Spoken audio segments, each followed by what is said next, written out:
started with the solution chapter. Solution that consists of solute and solvent. We have discussed about the type of solutions, and this type of solutions basically dealing with based on the nature of the solvent. If solvent is gaseous, then solution will be gaseous. If solvent is liquid, solution will be liquid. If solvent is gas, solution will be gas. These examples we have discussed, and now we are going to move further for the next topic, which is very important for the examination. So let me start again with the solution. What does it mean? Solution means it consists of solute and solvent, means two components are there. Now, if one solute and one solvent is there, then it is called binary mixture. Now, if three components are there, then it is called trinary mixture. Here, we are going to consider the binary mixture only. Now, we want to understand concentration. Concentration means the amount of solute present in particular volume of solution, right? So here, to express the concentration, for that different units are used, which we are going to discuss today. These units are very important for the throughout study, and it is also important for the competitive exams and the board exams. Now, you might have learned previously also that concentration of the solution can be expressed by different ways.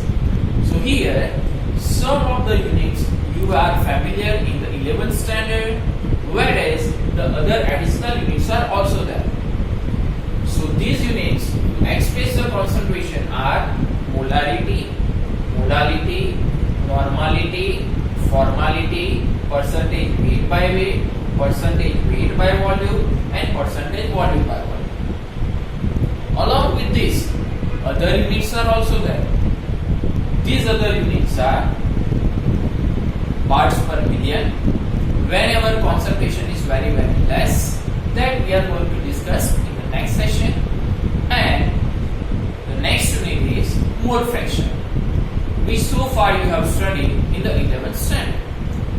So based on that, numericals and other these two units we are going to cover in the lecture. Now, first of all, let us talk about the molarity. Molarity is expressed by capital M, and molarity stands for number of moles of solute present in 1 liter solution. So here, number of moles means whatever number of moles are present in 1 liter solution will be considered as a molarity of the solution. So moles, how we can find the moles?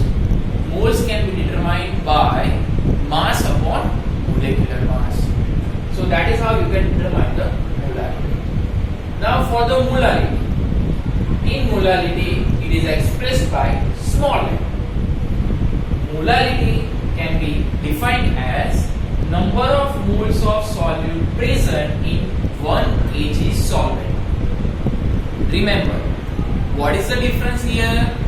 The difference is that here we are considering 1 liter solution, means volume of solution is to be considered, whereas here we are going to consider 1 kg solvent, means here you have to consider the solvent mass, don't forget, right? Whereas number of moles will be similar for both. So that is the basic difference for the molarity and molality. In one case volume is there, in one case mass is there. Now let us talk about the third unit, that is normality. Normality is related to the equivalent mass, and this equivalent mass is measured in gram.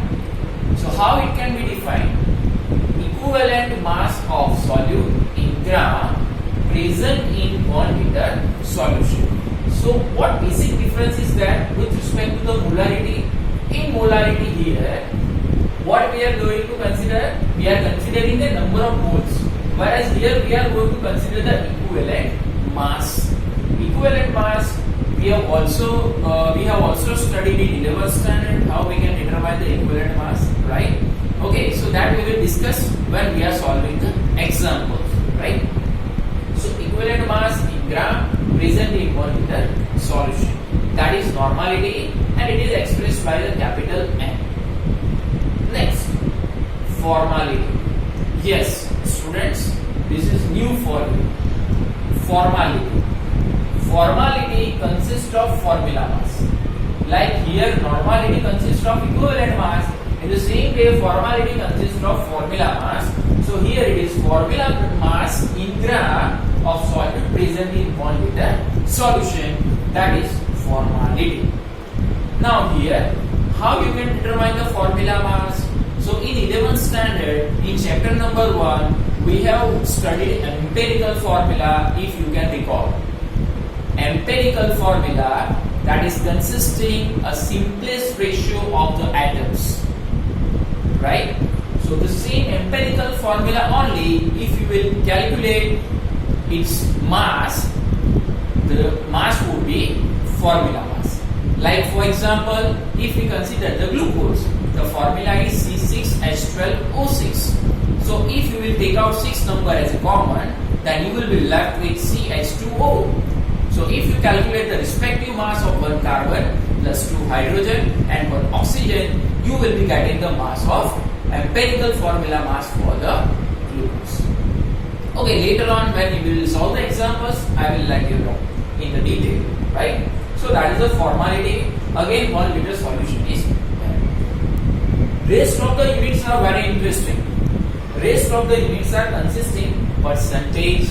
Okay, we are knowing that percentage is always on the basis of 100. Thereby, here for the total always we are considering 100. Now, here you can see the slash hyphen. The first one is indicating the solute, the second one indicating the solution.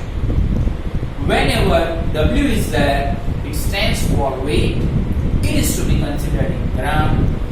Whenever V is there, that is indicating volume. It is to be taken in milliliter. If you will understand this concept, then easily you will be able to understand these units, all the units. So let us take first one, percentage W by W. That is called percentage weight by weight. So that is mass of solute in gram present in 100 gram solution. So here whatever total is there for the solution, that is to be taken as 100. Here W is there, therefore we are taking 100 gram, and here mass is there. So whatever mass is given to you, that is to be present in the 100 gram, that will represent the percentage weight by weight. The same way, if we consider the next one, percentage weight by volume, and the first one would be mass of solute, and V stands for, as I say, volume of solution. So how we can understand this? The mass of solute in gram present in 100 ml solution. So whatever mass of solute in gram present in 100 ml solution, that is considered as percentage by volume. Next, percentage V by V. V stands for volume. V stands for volume. First for solute, second for solution. So how we can interpret this? We can interpret this as volume of solution in milliliter ml present in 100 ml solution. Now I hope you are very much clear about all these units and you will never forget. Okay.